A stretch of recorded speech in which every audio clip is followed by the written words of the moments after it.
Fala, concurseiro, agora para essa prova do concurso 2023 da Polícia Militar do Pará, o Vai Vence com parceria no Potencial Concurso vai apresentar várias matérias que está no edital. Então venha com a gente conferir. Tamo junto, vai Vence.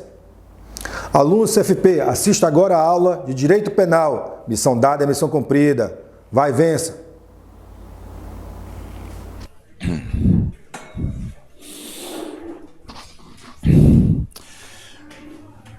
Bom dia. Me perdoem esses 12 minutos de atraso, a procissão não me deixou chegar antes. Tá?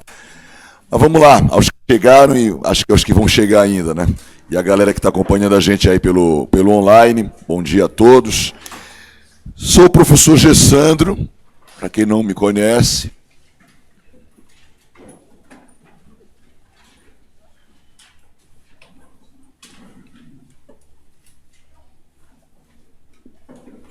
E nós vamos trabalhar hoje direito penal.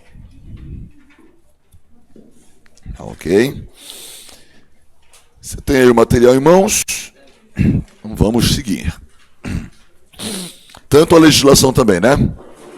Então, show de bola. De olho na legislação, observando o direito penal, vocês sabem que o direito penal é uma seara do direito que se preocupa com condutas, com comportamentos promovidos pelas pessoas que infringem determinados bens jurídicos que são tutelados pelo Estado. O direito penal ele tutela muitos desses direitos. Não tutela todos, tem direito que tem bem jurídico que o direito penal diz, isso eu não me preocupo, tá?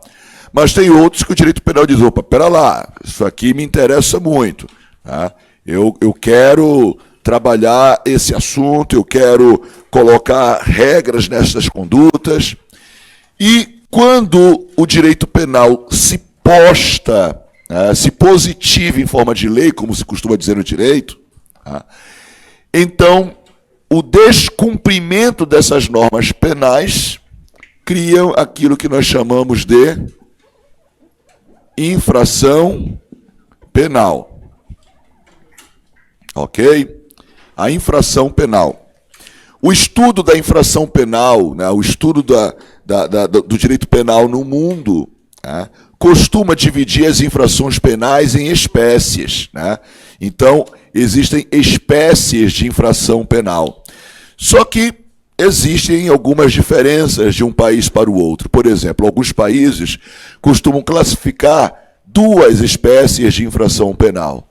Alguns outros costumam classificar 3. O Brasil é do grupo dos países que classifica em 2 espécies as infrações penais. E são elas, os chamados crimes e as chamadas contravenções. Beleza? Então, temos os crimes e temos as contravenções. Pô, legal, Gessandro. Qual é a diferença entre um e outro? Nós não vamos mergulhar nessa seara porque até mesmo entre os grandes doutrinadores, pensadores, teóricos do direito, não há consenso. Eles divergem bastante sobre, né, como distinguir um do outro. Mas, basicamente, no que eles concordam as contravenções, elas são infrações penais de um menor poder ofensivo. Tá? Então, sim, eles ofendem determinados bens jurídicos, mas são jurídicos que não são assim tão relevantes, digamos assim, que são tranquilos, que a ofensividade a eles não causa, né, um prejuízo enorme, né, ou significativo a quem foi ofendido. Já os crimes, eles são infrações penais de maior potencial ofensivo, né? Eles podem causar lesões muito mais severas, muito mais profundas, muito mais relevantes e significativas. Perfeito? A sua potencialidade de ameaçar os bens jurídicos. Então, nesse sentido, os crimes são bem mais penalizados. Ok? Agora, talvez a pergunta seja, mas, Gessandro, E nos países que têm, né, uma terceira classificação, qual seria ela? Delito. Delito. Delito seria uma infração penal que ficava na intermédia entre as contravenções e os crimes. Só que no direito penal brasileiro, aquilo que seria delito foi absorvido pelo crime. Então, no caso aqui, os delitos são crimes. E no direito penal brasileiro, delito é sinônimo de crime. Então, na tua questão do Sebrasp, se aparecer lá, fulano de tal, em tal circunstância, em tal momento, praticou o delito tal. Opa, o delito, então, é o quê? O crime. Então, a pergunta é, o delito é sinônimo de crime, certo ou errado? Todo crime é uma infração penal? Repito, a pergunta, todo crime é uma infração penal? Mas toda infração penal vai ser crime? Porque as infrações penais podem ser também contravenções, beleza? Ok. Os crimes no direito penal brasileiro, eles estão previstos em leis, né, penais. Em leis penais. Estas leis penais são, por excelência, o Código Penal, né, o Código Penal brasileiro, que a gente chama de CPB, tá? E temos também as leis extravagantes, não é verdade? As leis penais extravagantes. Então, as leis penais extravagantes. A exemplo da Maria da Penha, a exemplo dos crimes hediondos, a exemplo também da abuso de autoridade, e tantos outros mais. Perfeito? Para o teu concurso, a seleção é de 10, não é isso? São 10 leis extravagantes que estão previstas para o teu concurso. Tá? Então, bacana. A gente encontra as relações de crimes nas leis Código Penal brasileiro e nas leis penais extravagantes. Mas onde nós encontramos as contravenções? Tem uma lei que trata especificamente das contravenções, sabia? Oi? Não. Vocês sabiam que tem uma lei que trata só das contravenções? Não sabe o nome não, né? Vou dizer o nome e nunca mais vocês vão se esquecer que essa lei trata da lei das contravenções, tá? É a lei das contravenções penais. Lei das contravenções penais. Esse é o nome da lei.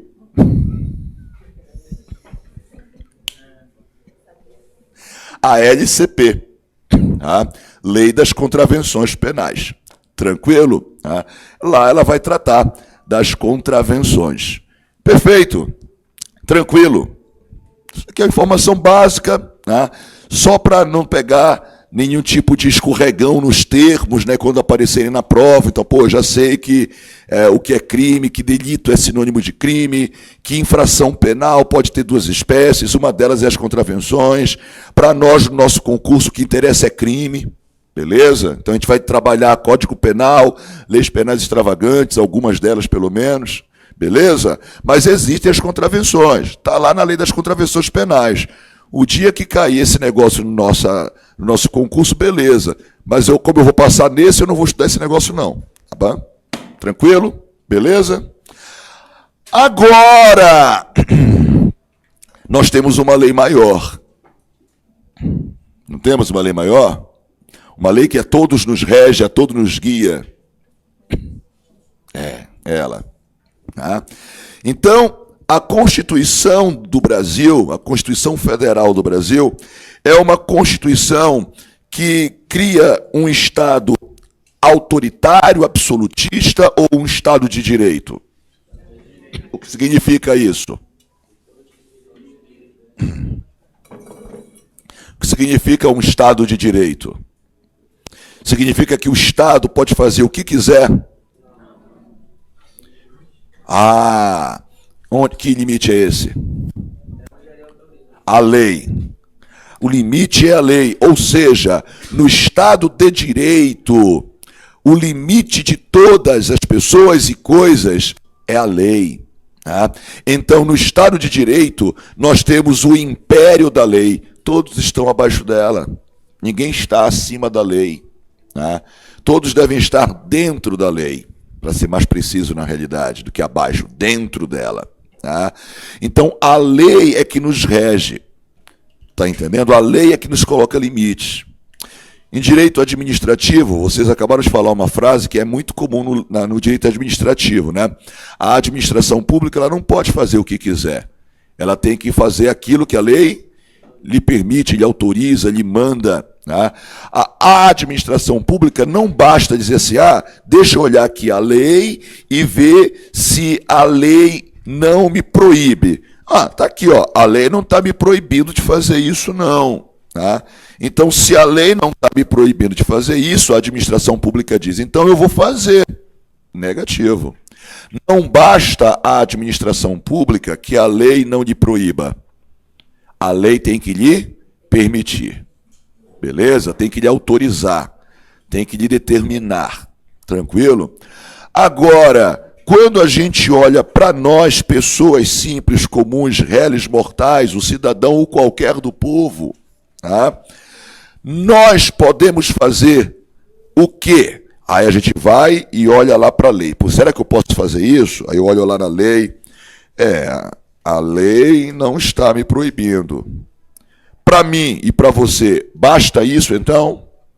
Se a lei não me proíbe, eu posso fazer? Sim ou não? Sim. Para nós, basta que a lei não nos proíba. Nós podemos fazer tudo aquilo que a lei não nos proibir. Mas ainda assim nós estamos abaixo da lei, sim ou não? Ou dentro dela, pelo menos? Sim. Ainda somos regidos, nossos comportamentos e condutas pela lei, assim como o Estado. Só que você viu que o Estado tem uma limitação maior nas suas ações do que os indivíduos, certo ou errado? Por quê? Porque o Estado é um monstro. A tua resposta está certa. Né? Mas é porque ele é um monstro. Um monstro não no sentido, obviamente, folclórico, mas ele é um monstro no sentido de que ele é muito poderoso. Está entendendo? Se a gente der corda para o Estado, se a gente der poder para o Estado, ele abusa ainda mais e cada vez mais sobre nós. Lembra dos reis absolutistas, na época das monarquias europeias do século XVI, XVII, XVIII? Pois é. Por isso que rolaram as revoluções liberais, para botar limite no poder do rei, para colocar uma constituição. Ô rei, o teu limite é a Constituição. E ainda vamos dividir o poder em 3, para tu ficar só com o executivo. E na Inglaterra os caras ainda disseram, e no executivo tu ainda vai dividir com o primeiro-ministro, porque lá vai ser parlamentarismo. Que é para não deixar o rei abusar, a autoridade, o Estado abusar. Porque se o Estado te cobra mais imposto e tu fica calado, aí o Estado vai gastar mais. Aí ele gasta mais e quer arrecadar mais. Aí faz o quê? Cobra mais imposto, a gente fica calado. Se a gente der corda para o Estado vai usar o poder absoluto dele sempre. Então nós temos que controlar o Estado.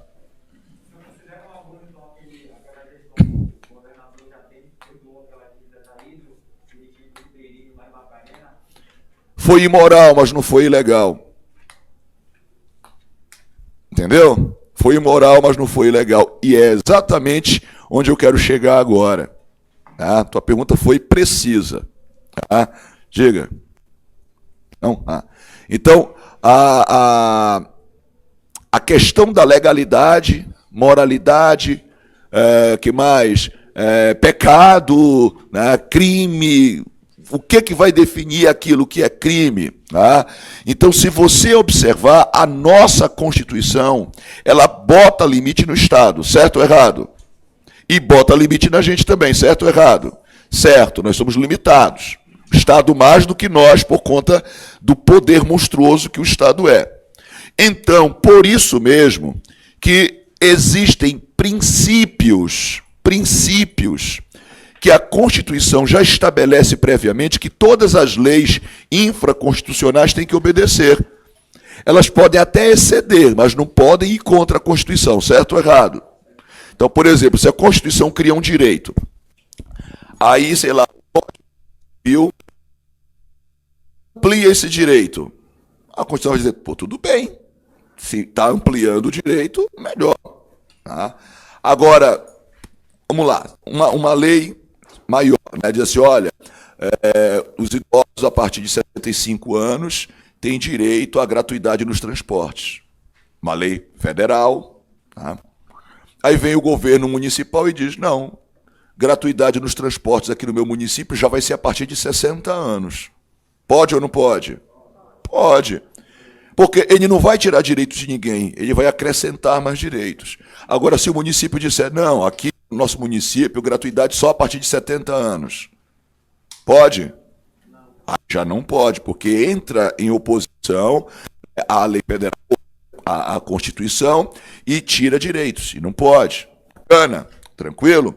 Então, a Constituição brasileira, ela também determina determinados princípios nela mesma que vai coordenar, regular e até mesmo orientar o direito penal.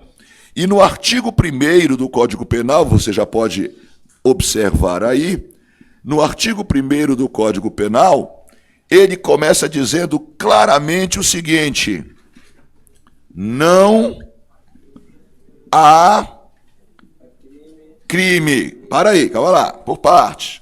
Não há crime. Tá?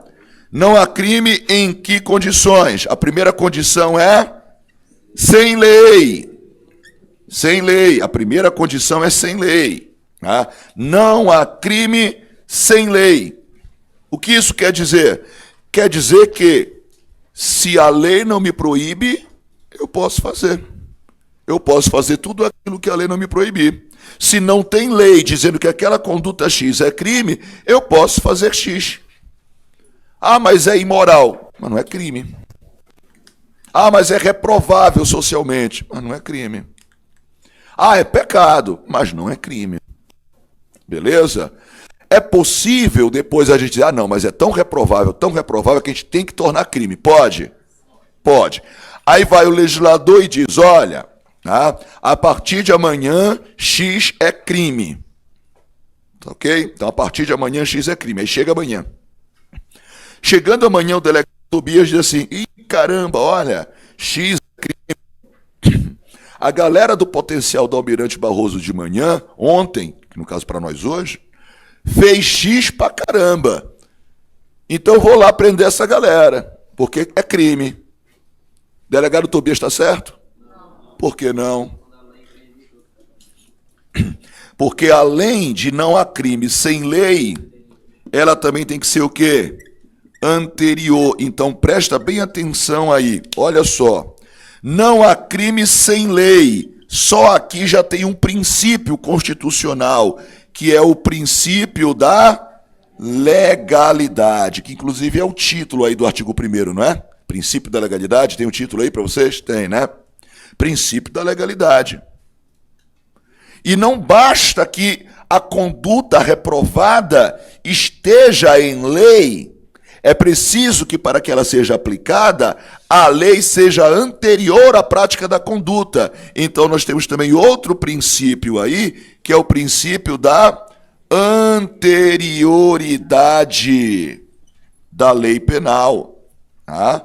A lei penal ela é anterior, ela deve ser anterior. Tranquilo? E a combinação destes dois princípios cria um terceiro princípio, muito conhecido de vocês, e é constitucional também. Se a lei tem que dizer que a conduta é vedada, e para ela ser aplicada é necessário a sua anterioridade, então a lei produzir efeitos a fatos anteriores a ela, então tem uma vedação, não tem? Tem uma vedação inconstitucional. A vedação constitucional chama-se princípio da irretroatividade da lei penal. Tá? O que é isso, Gessandro? A lei penal não pode retroceder, não pode retroagir na sua atividade, para poder punir pessoas que cometeram fatos pretéritos passados a ela. Entenderam? A lei penal não pode. Porém, existe um outro princípio constitucional também para o direito penal. É o princípio da retroatividade da lei penal. Pô, Gerson, que diabo é isso? O direito penal está doido? A Constituição está lesa? Não, não está. Mas é contraditório, um anula o outro, Gerson. Ou a lei penal retroage, ou ela não retroage. Não dá para ser os dois. Dá. Desde que o termo constitucional que prevê a irretroatividade diga o que está dizendo. A lei penal não retroagirá, salvo em benefício do réu. Então, a retroatividade, ela ocorre quando mais benéfica ao réu. Então, repara bem, a retroatividade é exceção, certo ou errado? A regra é o quê? A irretroatividade. Tá? A exceção se dá por ocasião exatamente daquilo que a gente chama de favorecimento ao réu. Entendeu? Então, apesar de aparentemente serem contraditórios esses dois princípios, mas um não anula o outro em razão da condição da retroatividade. Perfeito? Bacana. Então, olha só, já temos 4 princípios, a gente não está nem na metade ainda do artigo 1º, né? Então, dá para ligar aquele ar ali? Tá, obrigado. Então, o princípio da legalidade, o princípio da anterioridade, o princípio da irretroatividade, o princípio da retroatividade mais benéfica ao réu, todas elas estão aqui, olha, não há crime sem lei anterior que o defina. Show de bola? Até aqui, alguma pergunta? Dúvidas? Só as crises existenciais mesmo, né? As crises existenciais se resolvem, né, com o primeiro consignado que você vai tirar já ano que vem para comprar tua casa, comprar teu carro e já pagar as primeiras parcelas do matrimônio, do casamento. Né? Que tem gente que só está esperando passar para casar, né? Que a patroa já disse, é o seguinte, aqui é castidade, é só depois do casamento. Né? E eu só caso contigo se tiver festa e tu já com consignado. O cara está desesperado estudando. Né? Mas vamos lá. Só que o artigo 1º continua, não continua? Continua. Só que na segunda parte o artigo 1º vai tratar de quê? Pena. Então, na continuidade, não há pena. Não há pena. Bacana. Não há pena. Mas antes da gente ver o que ele fala da pena, tá? Vamos descobrir aqui primeiro o que é pena. O que é pena?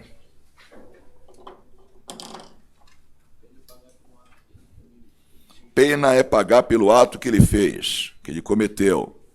Tá? Uma única palavra sinônimo de pena. Punição, boa. Outra. Mais jurídica agora. Mais jurídica, uma palavra mais jurídica. Não, uma palavra só. Uma palavra que seja sinônimo de pena. É o nome de um grande herói bíblico. Sansão, só que em vez de S, se cedilha, tá? O Sansão, ou a sanção no caso, tá? Então, a sanção é uma pena. A pena é uma sanção, uma punição, tá? Então, com a palavra punição como sinônimo, já responde uma outra pergunta que eu faria, que é o seguinte: para que serve a pena? Então, serve para quê? Para punir. Para punir. Tá? Ah, Gessandro, eu aprendi que é para ressocializar. Tá. Quer-se que. Né? Seria bom que a pessoa que ficasse 15 anos preso saísse de lá, pô, nunca mais vou fazer isso. Né? perdi minha liberdade por 15 anos, né? Não só nunca mais farei para não retornar aqui, como vou palestrar para as pessoas não fazerem o que eu fiz, né? Para não virem para cá. Quem dera que fosse assim, né? Bem, mas vamos lá. Mas há quem queira que a pena sirva para isso. Beleza. Que mais? Para que mais a pena serve? Não, pois é, ela serve para punir. Beleza, eu vou trocar a palavra ensinar por prevenir. Tá? Ela é preventiva. Qual é a ideia dela? Ih, caramba, olha só, se eu fizer aquilo, eu vou passar 10 anos preso. Tu é doido, né? Tá? Perder a oportunidade de o Paysandu na Série B e o Remo descer para a Série D? Não. Tá? Perder a chance do Fluminense ser campeão da Libertadores da América em cima do Boca, que o Palmeiras levou farelo ontem? Ou não. Tá? Então, o que vai acontecer? Eu não vou fazer aquilo, não. Não quero ser punido, não quero ir para a cadeia, tá entendendo? Não quero pagar indenização, não quero uma série de coisas. Tem gente que vê a lei e teme o resultado da lei. Mas tem gente que não teme, né? Vai lá e faz. Bem, para você que fez, bora ver se, sendo punido, você aprende. Então, o cara que também foi preso, pô, caraca, realmente perdi 10 anos da minha vida e tal, não faço mais. Previne novos, beleza? Mas tem também aquele cara que não aprende, aí tem que ser punido mesmo. Reparação é outra, né? Reparativo, então, punitivo, preventivo, reparativo. O que é reparativo, Gessandro? É ele prestar conta mesmo. Pô, ele matou alguém, né? Ele estuprou alguém, né? Não dá para ele reparar trazendo a pessoa à vida. Não dá para ele reparar desestuprando. Então, ele tem que reparar de alguma forma, pô.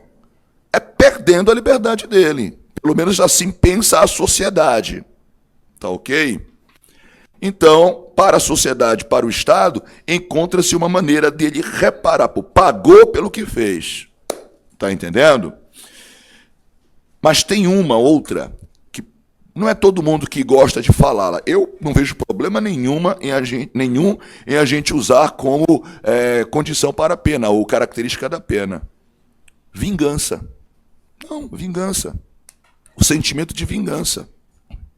Sabe aquela pessoa que está lá, fulano de tal, matou, estuprou e matou minha filha, ele está preso, estou no julgamento dele aqui e tal. Aí o juiz decretou de 29 anos, 4 meses e 5 dias. Aí o repórter vai lá, e aí, senhora, como é que está? Sentiu aí a justiça? Não, agora eu estou satisfeita porque a justiça foi feita. Esse sentimento de justiça é, na realidade, uma capa que a gente coloca, né, para dizer, na realidade, que a gente está com um sentimento de vingança. Porque o que eu queria, na realidade, era pegar esse cara, estourar a cara dele, dilacerá-lo, né, esquartejá-lo, furar seus olhos, arrancar sua língua, estourar o ouvido dele e deixá-lo vivo. Só isso. Tá entendendo? Sem que ele morresse. E passasse o resto da vida nessas condições. Mas como eu não posso fazer isso porque eu também não quero ir preso, então o que o Estado vai fazer com ele, eu digo que é justiça. Mas na realidade é vingança. Tá entendendo? Como eu disse, tem doutrinador que não gosta. Não, vingança não, que é isso. É a galera desculpa, é aquele pessoal que tem uma visão mais progressista da vida, né? Enfim, Então, pena é isso. Pena é uma sanção e ela tem várias funções, várias características. Tá entendendo? Agora, como é que se aplica essa pena no artigo 1º? Igualzinho o crime. Quer ver uma coisa? Imagina que o legislador criou um crime. Isso aqui é crime, crime X. Aí tá, criou o crime. O juiz recebe uma denúncia, né, do Ministério Público, recepciona a denúncia, faz a instrução, toma conhecimento, chega na hora da sentença, ele reconhece que o réu realmente cometeu X. Está aqui todas as provas, estou convencido que o réu cometeu X. Agora vou prolatar a sentença punitiva. Deixa eu ver aqui, cadê a pena? Imagina a doideira que seria criar um crime sem pena. Tá, bacana, não tem pena. O que é que eu vou fazer? Aí o juiz vai tirar da cabeça dele uma pena? Mas o juiz ele pode pegar um crime parecido e analogicamente, comparativamente, aplicar a pena dele, certo? Não. Não no direito penal. No direito penal não tem analogia. Ou aquela conduta que foi definida como crime tem uma pena previamente combinada ou não tem pena. Então, para lá, Gessandro, se o juiz mandar uma reclamação lá para os parlamentares que fizeram a lei, dizendo: ei, vocês se esqueceram de colocar a pena combinada lá, vocês não combinaram a pena. Ó, vou suspender aqui o teu julgamento, né? Façam uma pena. Pô, foi uma falha, desculpa. Aí lá eles colocam pena, reclusão de 7 a 12 anos. Pronto, agora tem pena. Venha cá, filho, 7 a 12 anos. Fazia dosimetria, 8 anos e meio para você. Agora o juiz pode aplicar pena, não pode? Não. Porque tudo isso aqui se aplica aqui também. Tá? Não há pena sem o quê? Prévia cominação. Tá? Então tem que ter o princípio da anterioridade. Sem prévia cominação, o quê? Então tem que estar também na lei. Se a lei não disse anteriormente, não rola. E se a lei não disse anteriormente, não vai rolar por causa da irretroatividade. Tá entendendo? Isso não vai acontecer. É um absurdo tão... Eu espero que não aconteça. Né? De alguém fazer uma lei considerando uma conduta tal crime e não botar uma pena no crime. Então esse exemplo foi absurdo, que é exatamente para você ver, né, como seria absurdo pensar a retroatividade da pena. Tá? Então, tudo que a gente aplicou à lei, a gente aplica também à pena. Tranquilo? Dúvidas? Perguntas? Diga lá, amigo.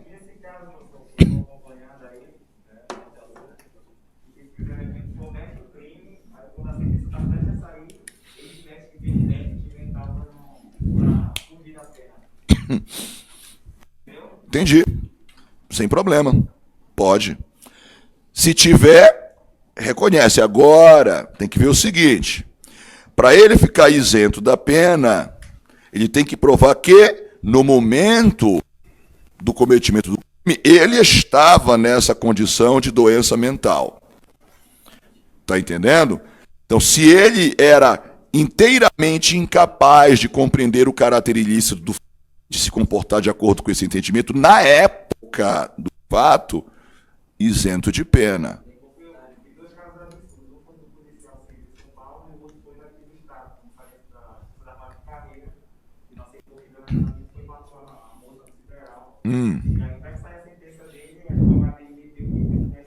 Opa, beleza. Então agora é o seguinte, são duas situações.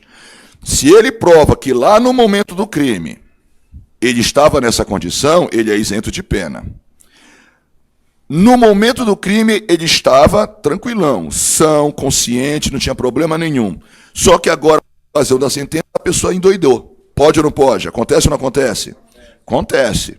Se ele provar que a pessoa agora, ela está incapaz, inteiramente incapaz, a aplicação da pena, repara bem, ele merece a pena, tá? Mas ele é incapaz de, ao ser punido, tá? Ao cumprir essa pena, compreender o caráter punitivo que ele está tendo. Então, por isso que, dependendo das circunstâncias que o juiz analise, ele vai determinar a internação dessa criatura no hospital psiquiátrico. Beleza? Isso já é LEP, é Lei de Execuções Penais, e aí, no caso, é para quem vai fazer polícia penal. Já acabou polícia penal, num próximo a gente estuda isso. Mas pode, não é absurdo, desde que ele prove. Tranquilo?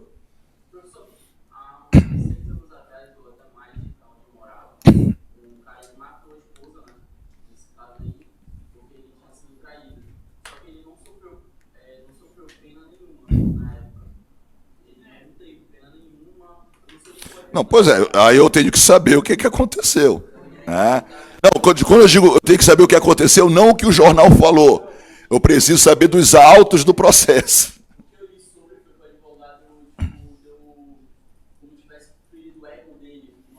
Não, tá, ele lavou a honra. Tá, já até sei então o que aconteceu. Presta atenção. Onde é que são julgados os crimes dolosos contra a vida? Tribunal do júri. Tribunal do júri, quem é que julga? O júri. E o juiz? Só preside. Tá? De quem é o veredito soberano? Do júri. Bacana, vocês estão afiados. O júri é que tem o veredito soberano. Aí o cara vai lá, né, o advogado faz e o tribunal do júri, a papagaiada rola. Tá entendendo? O advogado de defesa vira tiririca, se for o caso, vira pastor Valdomiro, enfim, o cara é um teatro. É um teatro, o tribunal do júri. Aí o cara conseguiu convencer 4 dos 7 jurados de que tem que absolver o cara. E quem são esses 7 jurados? De onde eles vêm? Quem são? Bacharéis em direito, juízes togados? É gente do povão mesmo, que é sorteado aleatoriamente. Então, se essas pessoas disserem, tá certo mesmo, a mulher atraiu, vagabunda, vadia, não sei o quê, era para matar ela e o amante dele também, que não ia pegar nada. Tem ou não tem? Se ele conseguir incutir na cabeça de 4 dos 7, ele já tem a maioria, certo ou errado? É por isso que o STF, né, e o juiz que está lá presidindo, ele olha assim, mas ele pode fazer uma coisa, porque o veredito do júri é o quê? É soberano. O que acontece agora recentemente, as coisas de menos de um ano talvez, o STF decidiu que a alegação de crime passional, lavou a honra, não pode mais ser argumento no tribunal do júri. A absolvição do réu. Beleza? Vamos ver como vai ficar agora, né? Novas decisões nesse sentido. Tranquilo? Bem, agora a gente vai para a parte, a mão de obra agora do nosso direito penal. Nós vamos entrar agora num aspecto chamado aplicação da lei penal. Beleza? Aplicação da lei penal. Vai anotando aí, tá? Aplicação da lei penal. Presta bem atenção numa coisa. Uma vez que a lei penal está definida, está posta, está positivada, já está funcionando no nosso meio, etc e tal, a gente diz, beleza, mas como é que a gente vai aplicar essa lei penal? Quando? Onde? Como? Beleza? Então essas perguntas acabam vindo. E é em razão dessas perguntas que a gente chega aos seguintes pontos. Como é que eu aplico a lei penal em razão do tempo? Beleza? Como é que eu aplico a lei penal em razão do lugar? Tá entendendo? Essas perguntas devem aparecer para nós. E para respondê-las, a gente faz uma segunda pergunta, uma para cada uma delas. Com relação à aplicação da lei penal no tempo, né? Qual é o momento em que o crime ocorre? Né? Qual é o momento do crime? Porque se eu conseguir estabelecer qual o momento do crime, eu vou entender como o crime ocorre ao longo do tempo. Beleza. Pergunta. Aí eu venho lá para o lugar. Então, pera lá. Ao lugar do crime, eu também vou fazer uma outra pergunta. Qual é... esquece, aqui na realidade é espaço, tá? Perdão. Para poder ficar certinho, cada termo no seu lugar. No espaço, tá? No espaço. Bem, então se é no espaço, tá? A pergunta é qual é o, agora sim, lugar do crime. tá? Para os termos ficarem ajustados direitinho. Então vamos lá. Então, como eu aplico a lei penal no tempo e no espaço? Tá? Essa bidimensão aí, tá? No tempo e no espaço. Como é que eu aplico, tá, o crime? Para isso, tá, o direito penal de vários lugares tenta responder com base em 3 teorias. Existem 3 teorias que tentam dar conta da resposta a essas perguntas. As 3 teorias são as seguintes. A teoria da atividade. A teoria do resultado. E a teoria da ubiquidade. Então, existem 3 teorias. Se a gente vai usar as 3, é outra história. Tá? Mas pode entender o que diz a teoria da atividade? A teoria da atividade tenta responder qual é o momento e qual é o lugar do crime, não é? Então, a teoria da atividade, ela diz assim, ó, quando e onde ocorrerem as ações ou as omissões, esse será, né, o lugar e o momento do crime. Beleza? Então, as ações e as omissões, onde ocorrer a ação, onde ocorrer a omissão, é o lugar. Quando ocorrer a ação, quando ocorrer a omissão, esse é o momento do crime. Bacana? Ação e omissão, para quem não se lembra, são as nossas condutas. Lembra? As condutas, elas podem ser, né, omissivas e podem ser comissivas, né, por omissão ou por ação. Independente de quando o resultado é produzido. A teoria da atividade despreza o momento e o lugar do resultado, tá? Pouco importa. Tá? Ah, mas o cara atirou hoje, queria matar fulano, mas o fulano só morreu 25 dias depois. Qual é o momento do crime para a teoria da atividade? O momento em que houve os disparos. Tá entendendo? Então, para a teoria da atividade, o momento é esse. Já a teoria do resultado, né, ele diz, não, pouco importa o momento em que ocorreu a ação e a omissão. Eu não me interesso pela conduta. O lugar e o momento do crime é onde e quando ocorreu. É quando nós temos a ocorrência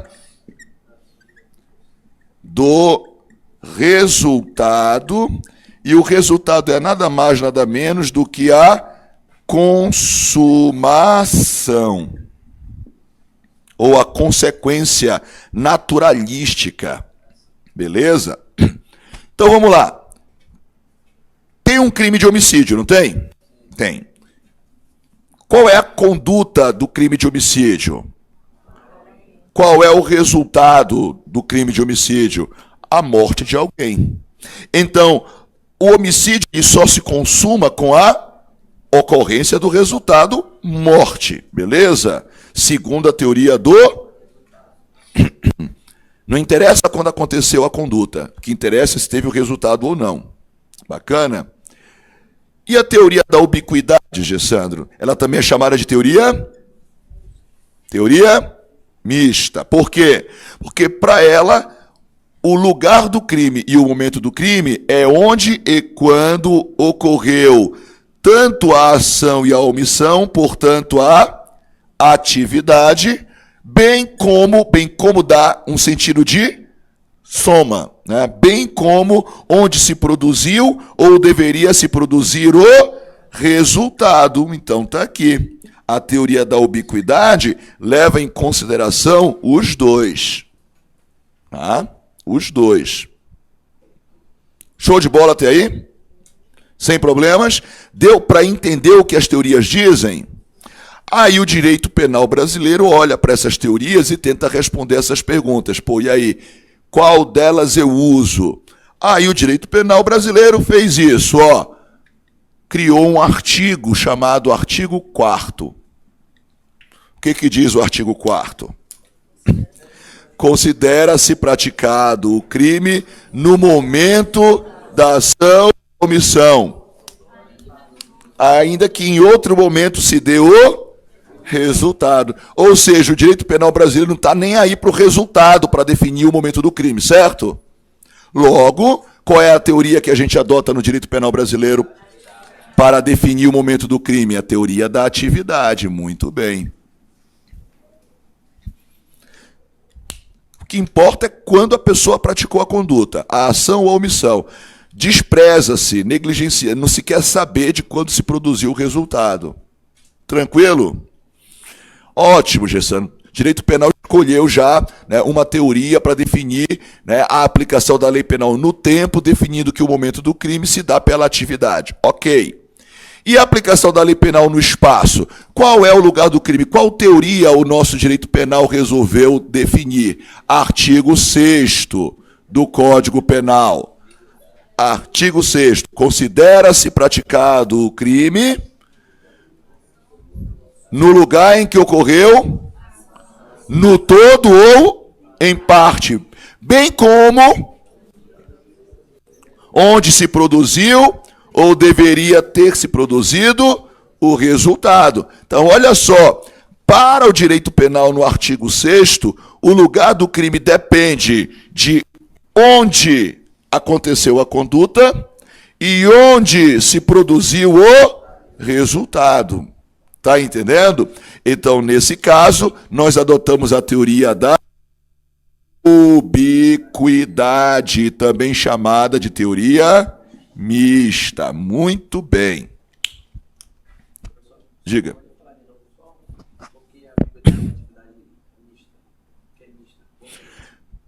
Porque tem dois. Ela mistura os dois. Ela mistura a atividade e o resultado. Vamos lá. Tem queijo quente? Tem o sanduíche de queijo quente? O Chaves não gosta de sanduíche de presunto? Aí tu pega o queijo e o presunto e junta, nós tem o quê? Um misto.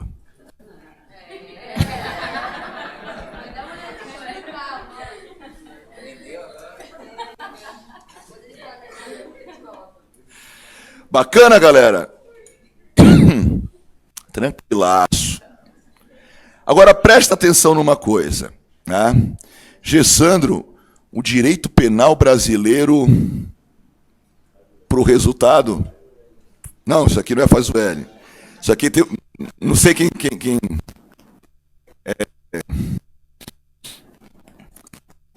Ele encerrou o processo digestório caminhando. É isso mesmo. Tá? O direito penal brasileiro, isso aqui para o resultado. Coitado do resultado. Mas a teoria do resultado é muito doida, cara. É absurda.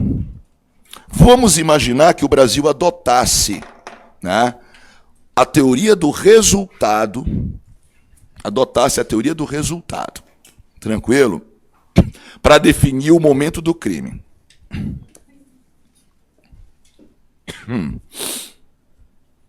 Menelau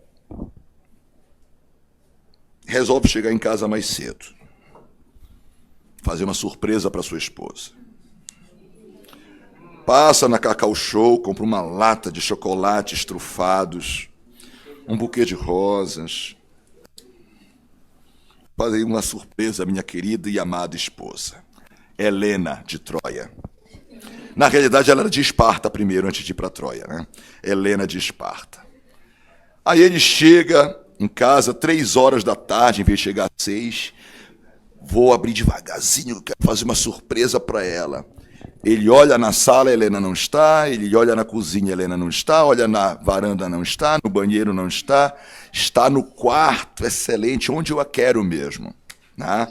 Ele abre devagarzinho a porta do quarto e ela, a bela Helena, está lá, diante dele, nua, na cama, com pares em cima dela.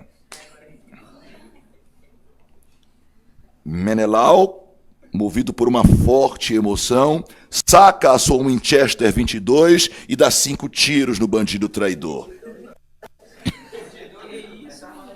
Você não lembra da Winchester 22 do João de Santo Cristo? Legião Urbana, pô. Ah, disparou. 5 tiros. Vazou, foi embora. Ok? Foi embora. Mas vai ser preso depois pelo sargento Janjão em flagrante, tá? Enquanto isso, o delegado Tobias e a sua equipe da PC chegam no local e descobrem que o Pares não morreu. Foi levado para o Metropolitano, feridão, mas foi para lá. Está lá no Metropolitano, beleza. No Brasil, a gente adota a teoria do resultado. Nosso querido amigo delegado Tobias já tem que abrir um inquérito policial, sim ou não? Ele tem que já definir a materialidade de um crime, sim ou não? Então, qual é o crime que ele vai estar investigando? Não. Para. Porque a gente adota, hipoteticamente, agora a teoria do resultado. Não. A gente adota a teoria do resultado. Não, mas espera lá, homicídio. Também não dá para ser homicídio, porque ainda não teve ocorrência do resultado. É isso que eu quero que vocês entendam, que doideira seria a teoria do resultado. Não haveria possibilidade da modalidade tentada. Não daria, porque um outro crime ele cometeu. Lesão corporal. Então, se o Pares não morrer, por mais que a vontade delitiva, por mais que o dolo dele fosse matar alguém, ele não responde pelo dolo. Porque não dá para rolar a tentativa quando a teoria do resultado. Pois é, a lesão corporal, não, dolosa. Né? Se grave, leve ou gravíssima, depende das consequências, né? Não dá para a gente definir agora. Agora, não, Gesseno, tudo bem. Usar a teoria do resultado para definir o momento do crime não dá, mas dá para colocar o lugar? Também ia ser doideira. Presta bem atenção. Mesma coisa, Menelau chega em casa, pá, vê o Pares, pô, atirou. Menelau, Pares não morreu. Né? Mas a família do Pares é granada, né? Que tá muito mal e tal. Aí não, a cirurgia que ele precisa fazer é só nos Estados Unidos, leva ele para os Estados Unidos. Aí lá nos Estados Unidos, ele morre. Ele morreu lá nos Estados Unidos, beleza? Se a gente adotasse a teoria do resultado para definir o lugar do crime, onde se consumou? Não no Brasil, o crime aconteceu lá, não aqui. Então aplica-se a lei penal. Aí a gente teria que aplicar depois a questão da extraterritorialidade. Aí olha só, a trabalheira que ia dar para o direito penal. Então não, a teoria do resultado atrapalha muito. Está entendendo? Então, graças a Deus, né, os nossos legisladores em 40, dá uma olhada na data de promulgação da lei, 1940, né? Pois é, lá em 40 os nossos legisladores não eram doidos como temos hoje. Então, não, vamos adotar a atividade, a ubiquidade, está de bom tamanho. Tranquilo? Show de bola? Entenderam por que a gente não adota do resultado? Então, aí vem a banca fazendo as sebraspices dela, pergunta assim para ti. Ela faz isso. Em relação à aplicação da lei penal no tempo e no espaço, podemos dizer que o direito penal brasileiro adota respectivamente a teoria da ubiquidade e da atividade. Certo ou errado? Certo ou errado? Por que está errado? Porque não é respectivamente da forma como eu falei. Tempo e espaço, respectivamente, atividade e... Se eu dissesse, respectivamente, no espaço e no tempo, aí sim, ubiquidade e atividade. Ela vai... Como ela vai saber que vocês conhecem? Né? Ela vai dizer, o cara que não sabe esse assunto vai errar de um jeito ou de outro. Pois é, eu quero que a pessoa que sabe esse assunto erre. Porque o cara da Sebrasp, o elaborador, ele não quer te ver de farda, tu sabe disso, né? Ele não quer te ver pedindo consignado. Então, o que é que ele faz? Eu vou encontrar um jeito de enrolar essa pessoa. Eu sei que ele sabe que existe a teoria da atividade, da ubiquidade, que a gente não adota do resultado. Eu sei que ele sabe que a atividade é no tempo, que a ubiquidade é no espaço. Mas se eu confundir a redação da pergunta e fazê-lo numa leitura apressada e desatenta, errar a questão, eu faço isso. É o que ele faz, filha da mãe. Beleza? Então, muita atenção na leitura. Né? Tá muito fácil? Tá. Quanto mais fácil a pergunta, mais atenção tu deves dispor. Tranquilo? Então vamos lá. Tá? Entendido isso daqui, nós já vimos aí artigo 1º, artigo 4º, artigo 6º. Agora, olha só essa parada como vai... Espera lá, deixa eu consertar aqui para o print ficar bonito.